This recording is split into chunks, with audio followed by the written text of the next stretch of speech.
The vast darkness of space stretched endlessly around the human exploration ship Pathfinder. On the bridge, Commander Sun-Ho Park leaned forward in his captain's chair, his eyes fixed on the view screen. "Sir, we're detecting something unusual. At the edge of our sensor range," said Officer Ji-Hai Kim, her fingers moving quickly across her control panel. Commander Park nodded. "Can you identify it?" "It appears to be a vessel, sir. Massive in size. At least 3 times larger than our ship." The Pathfinder had been exploring this uncharted region of space for weeks. They were the first human ship to venture this far from Earth since mankind had developed faster-than-light travel 30 years ago. "Is it moving?" asked Park. "Barely, sir. It seems to be drifting." Park turned to his first officer. "Minho, what do you think?" Minho Beck, a tall man with a serious face, studied the readings on his screen. No signs of attack or battle damage. Their power levels are extremely low. "I think they might be in trouble." Commander Park made his decision quickly. "Take us closer, but maintain alert status. Let's see who's out there." As the Pathfinder approached the alien vessel, the crew grew quiet. Through the view screen, they could now see the enormous ship clearly. Its design was unlike anything in human records. Organic curves blended with geometric patterns across its hull, which glowed faintly with a blue-green light. "Life signs?" asked Park. Officer Kim looked surprised as she checked her readings. "Yes, sir, thousands of them, but they're weak." The communications officer, Haewon Lee, turned from her station. "Sir, we're receiving a signal. Very weak. I think it's some kind of distress call." "Can you translate it?" Lee worked for several minutes before nodding. "Our universal translator is picking up patterns. It's not perfect, but they're asking for help. They identify themselves as Viridians." Park had never heard of this species. Humanity had only encountered 4 alien civilizations since venturing to the stars. "Try to establish communication." After several attempts, a weak visual signal came through. On the screen appeared a thin, tall being with pale blue skin and large, dark eyes. Its face showed signs of exhaustion and fear. "I am Tal Ven, second guardian of the Viridian people." The alien spoke slowly. "Who addresses us?" "I am Commander Sun-Ho Park of the Earth vessel Pathfinder. We received your distress signal. How can we assist you?" The alien seemed shocked. "You offer help? Just like that?" Park looked confused. "Of course, you're in distress." Tahal Ven's large eyes blinked slowly. "The others? The Galactic Conclave, they said we were not worth saving." The bridge crew exchanged troubled glances. Park leaned forward. "Please explain." Over the next hour, the Viridian told a story that filled the humans with horror. The Viridians had once been a prosperous species with a thriving homeworld. But when a sudden stellar flare devastated their planet, they had fled in generation ships. They had encountered the Galactic Conclave, a coalition of advanced species that controlled most of this sector of space. But instead of helping, the Conclave had calculated the resource investment required to save the Viridians against their potential future contribution to the Conclave. Finding the equation unfavorable, they had quarantined the Viridians' ships and left them to die slowly as their resources failed. "How long ago was this decision made?" asked Park. "What you would call 3 of your Earth years," replied Tal Ven. "Our children are dying. Our life support fails more each cycle. We were broadcasting our final records to the void when you found us." After the communication ended, the bridge fell silent. Medical Officer Young Mi Cho spoke first, her voice tight with emotion. "Commander, I've analyzed their biological readings. Without help, half of them won't survive another month." Commander Park stood and walked to the view screen, looking at the massive ship carrying thousands of lives that the galaxy had deemed expendable. "Sir," said Communications Officer Lee, "Earth Command will want us to report this before taking action. The Conclave has diplomatic relations with Earth. Getting involved could cause problems." Park turned to face his crew. "Would any of you be able to sleep at night if we just filed a report and moved on, knowing what would happen to them?" No one answered. "Contact Earth Command. Park ordered. But while we wait for their response, prepare medical teams, engineers, and supplies. We're going to help them however we can. 6 hours later, the response from Earth Command came through. Admiral Yoon's face appeared on screen, grave and official. Commander Park, you are ordered to maintain observation only. Do not interfere. The Galactic Conclave has strict non-interference policies regarding what they term terminal civilizations. As newcomers to galactic politics, humanity cannot risk our standing. After the transmission ended, the bridge crew looked to their commander. Sir? First Officer Minho waited for orders. Park looked at each of his senior officers. I can't order any of you to disobey Earth Command, but I know what I'm going to do. He tapped his comm badge.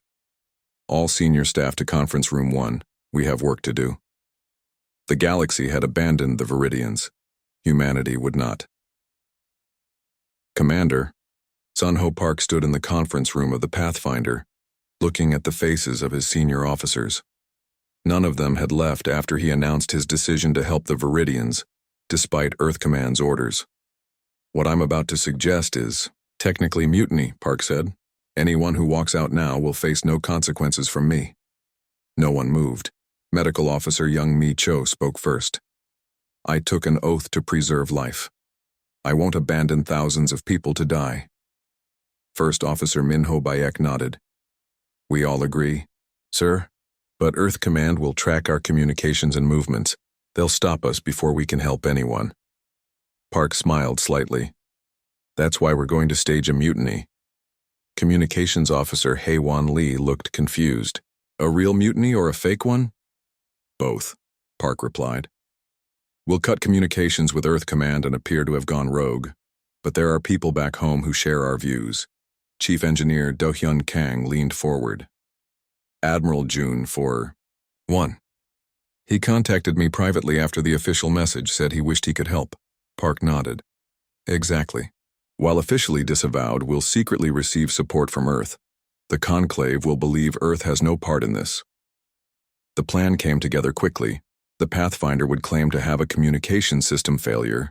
Meanwhile, they would begin transferring critical supplies to the Viridian vessel and helping repair their failing systems. 3 days later, Lieutenant Ji-Hun Yu monitored the sensors from the bridge. Sir, I'm detecting a ship approaching. It's not human. Conclave design. Park tensed. How long until they reach us? 2 hours, sir. Park turned to Lee. Send a message to the Viridians. Tell them to hide any evidence of our help. Then contact our medical teams on their ship. I want everyone back on board before that Conclave vessel arrives. Young Micho's voice came over the comm. Sir, we can't leave yet. We're in the middle of treating their sick. Many will die if we stop now. Park closed his eyes for a moment. Stay, complete your work, but be prepared for trouble. When the Conclave ship arrived, it took position directly above the Pathfinder. A transmission came through immediately. Human vessel, a stern voice announced as a reptilian face appeared on screen. This is Enforcer Drac of the Galactic Conclave. You are interfering with quarantined subjects. Withdraw immediately. Park stood tall. This is Commander Sun-Ho Park. We found these people dying and are providing humanitarian aid. The fate of the Viridians was decided by Conclave assessment 3 years ago. Drac replied coldly. Your species is new to galactic society. Perhaps you are unaware of our protocols. We're aware, Park said. We simply disagree with them. De Lemore, Enforcer's scales darkened with anger. Your government has been contacted. They claim you've gone rogue. If you do not withdraw, we will remove you by force. You're welcome to try, Park replied calmly. But be aware that any aggression against this ship will be recorded and transmitted throughout human space. Is the Conclave prepared for the diplomatic consequences? After the transmission ended, the bridge was silent until Security Chief Minji Huang spoke. That was bold, sir. They outgun us 3-1. True, Park admitted. But they won't fire on us. How can you be sure? Asked Minho. Because the Conclave believes in cold calculations above all else, Park explained. The cost of potentially starting a conflict with humanity outweighs the benefit of stopping us from helping the Viridians. As predicted, the conclave ship maintained its position but took no hostile action. Meanwhile, more human ships arrived, claiming to be there to retrieve the mutineers. In reality, they brought more supplies and personnel. 2 weeks later, Park met with Tal Ven aboard the Viridian vessel. The alien looked healthier already. "Your people risk much for us," Tal Ven said. "The conclave has imposed trade sanctions on several human colonies. Your leaders must be angry." "Officially, yes," Park agreed. "But privately, most humans support what we're doing. The sanctions have led to rationing on some colonies, but people are donating their own supplies for your people." Tal Ven's large eyes blinked in confusion. "But why? What do you gain from this?" Park thought for a moment. "Nothing tangible, but there are some principles worth standing for, even at a cost." A young Viridian child approached them, offering a small glowing stone to Park. The commander accepted it with a smile. "The conclave believes a civilization's worth is measured by what it can contribute to others," Park said. "We believe it's measured by how it treats those who can offer nothing in return." Tal Ven looked at his people, who moved with new energy and hope. "The galaxy abandoned us to die alone in the dark, but humanity refused to look away. We will never forget this." Park's communication device beeped. It was Lee from the Pathfinder. "Sir, 3 more conclave ships have entered the system, and you should see the news from Earth. Everything's changing."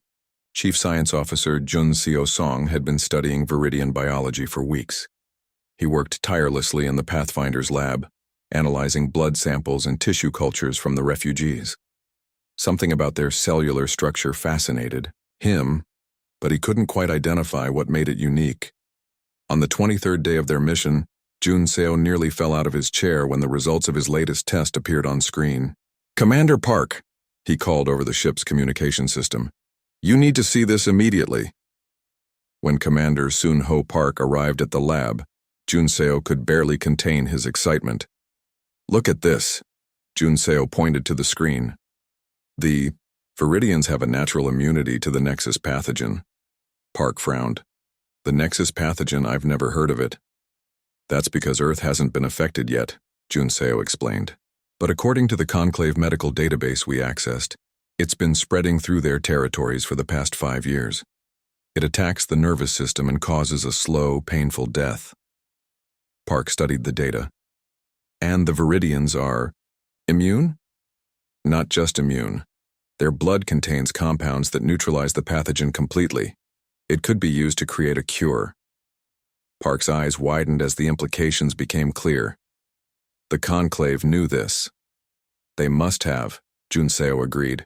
"Their medical scans would have detected it immediately." Park's face darkened with anger. "So they didn't abandon the Viridians because helping them was too costly. They abandoned them to protect pharmaceutical profits." Jun Seo nodded grimly. "The Conclave database shows 3 major corporations control the treatment for Nexus pathogen. The treatment doesn't cure it. It just manages symptoms. Patients need regular doses for life."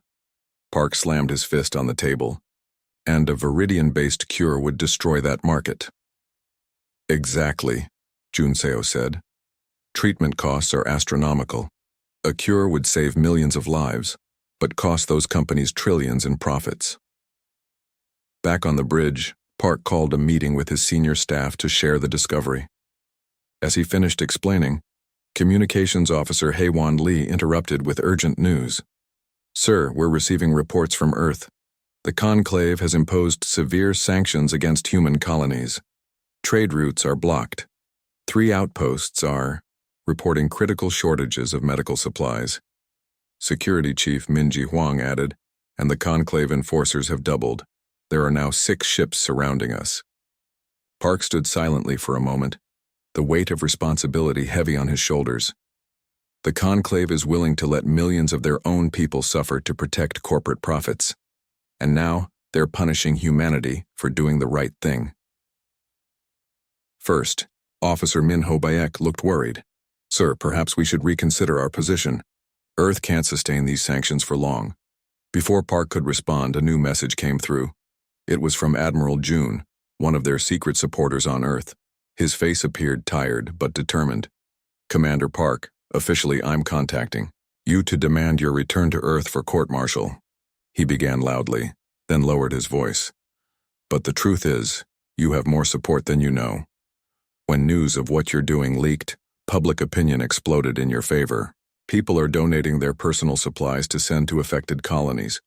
Volunteers are signing up to help the Viridians." Park's eyes widened. "The sanctions aren't working?" "Oh, they're working," Admiral June replied grimly.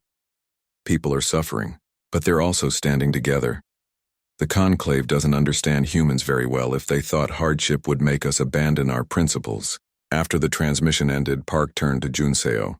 "How quickly can we develop a cure from the Viridian compounds?" "With their help? Weeks, not months," Junseo replied. Park nodded. "Get started immediately, and Lee, make sure evidence of the Conclave's deception leaks to every species in this sector." Meanwhile, aboard the largest Conclave enforcement vessel, Enforcer Drac received a private transmission from his superiors. "The humans continue to defy us," he reported. "They've discovered the Viridians' immunity to Nexus." The Conclave Elder's face remained expressionless on the screen. "This is most unfortunate. Increased pressure must be applied. The human colonies must suffer enough that they recall their rogue vessel." Drac hesitated. "With respect, Elder, our tactics appear to be having the opposite effect.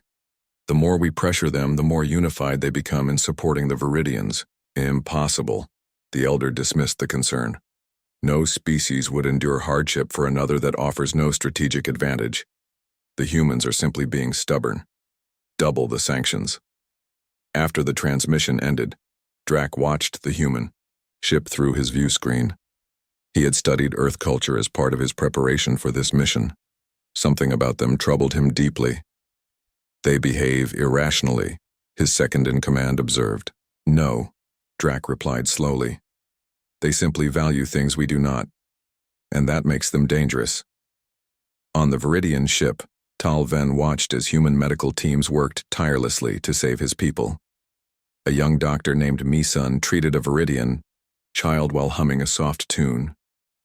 "Your people suffer because of us," Tal Ven said quietly. "Yet you stay?"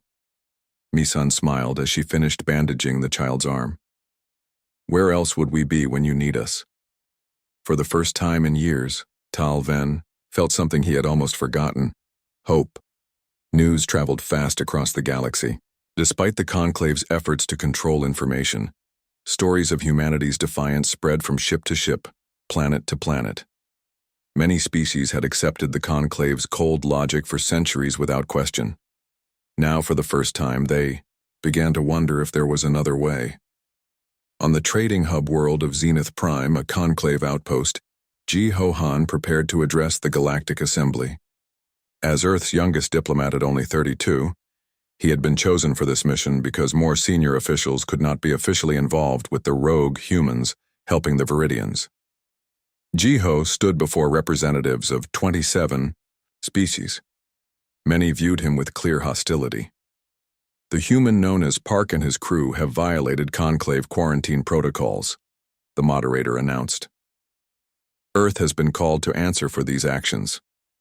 Ji-Ho stepped forward, his hands steady, despite his nervousness. "Honored representatives," he began, "I come not to apologize but to ask a question. When did compassion become a crime in Conclave space?" Murmurs spread through the chamber. The Viridians were abandoned because helping them was deemed unprofitable. Ji-Ho continued, "Yet humans help them at great cost to ourselves. This confuses you because you measure value only in resources and power. We suggest there are other measures worth considering." A tall insect-like being rose from the Thraxi delegation. "Your species is young and foolish. Resources are finite. Decisions must be based on calculations, not emotions." Ji-Ho smiled. "Is that why the Conclave hid the fact that Viridian biology contains the cure for the Nexus pathogen? Was that decision based on calculations or on protecting pharmaceutical profits?" The chamber erupted in shocked voices. Many representatives had family members suffering from Nexus. The moderator called for order, but the damage was done. The worth of a civilization, Jiho said when quiet returned, should be measured not by what it can produce but by how it treats those who can offer nothing in return. This is what humans believe, and we invite any who share this belief to stand with us. The moderator quickly ended the session, but as Jiho left the chamber, 3 different representatives secretly approached him to offer support. Back at the Viridian ships, Commander Park received a strange message from a conclave cargo vessel passing nearby. Navigation error, the Palaxian captain claimed as his ship drifted close to the quarantine zone. Must dump excess fuel to correct course. Park watched in confusion as the cargo ship ejected several containers before speeding away. When his crew retrieved the containers, they found them full of medical supplies and food. That's the 3rd navigation error this week, First Officer Minho noted with a smile. Communications Officer Haewon Lee couldn't contain her excitement as she rushed onto the bridge. Sir, you won't believe what's happening. I've been monitoring conclave channels. Ships from 7 different species have accidentally dropped supplies near Viridian vessels in other sectors. They're copying us, Park nodded, a hint of pride in his eyes. Sometimes people just need to see someone else do the right thing first. On Earth, the situation was tense. Conclave sanctions had caused hardship, yet public support for the Pathfinder's mission remained strong. People donated supplies for affected colonies and volunteered for relief missions. In her office at Earth Command, Admiral Sujin Yoon faced the Conclave ambassador, a tall, blue-skinned being who radiated cold authority. Your rogue commander continues to interfere with Conclave matters, the ambassador said. Sanctions will increase until you recall him. Admiral Yoon remained calm. We've officially condemned his actions. But I must be honest, the people of Earth support what he's doing. Sanctions won't change that. Surely your people will not suffer for aliens who mean nothing to them, the ambassador insisted. You fundamentally misunderstand humans, Admiral Yoon replied.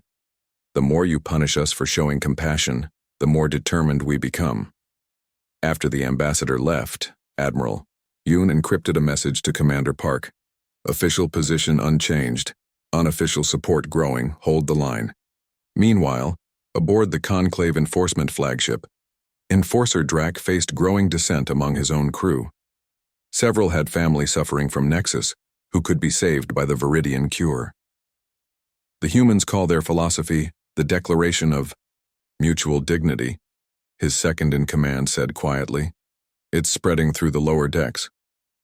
Drac turned to the view screen, watching the human and Viridian ships working together. The Elders believe this is temporary, he said. That hardship will force humans to abandon their principles. And what do you believe? His second asked. Drac was silent for a long moment. I believe we may have encountered the one thing more dangerous than advanced weapons or technology. What's that? A better idea, Drac replied. On the Viridian ship, a child who had been near death 3 weeks earlier now played with a ball made by a human engineer. Commander Park watched, standing beside Talven.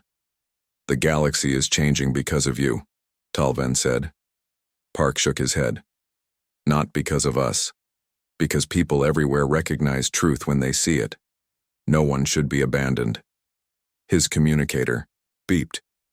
Sir, Lee's voice came through. 3 more ships just entered the system, but these ones are here to help. 3 years had passed since the Pathfinder first discovered the Viridian refugees. In that time, everything had changed. What began as a single act of defiance had grown into a movement that transformed the galaxy. Admiral Sun-Ho Park stood on the observation deck of the new Coalition headquarters. The massive space station orbited a neutral planet at the border of what was once exclusively conclave space. Through the wide viewport, he watched ships from dozens of species arriving for the inaugural assembly of the Coalition of Worlds. Still hard to believe, said a voice behind him. Park turned to see his old friend and first officer Minho Baek, now captain of his own vessel.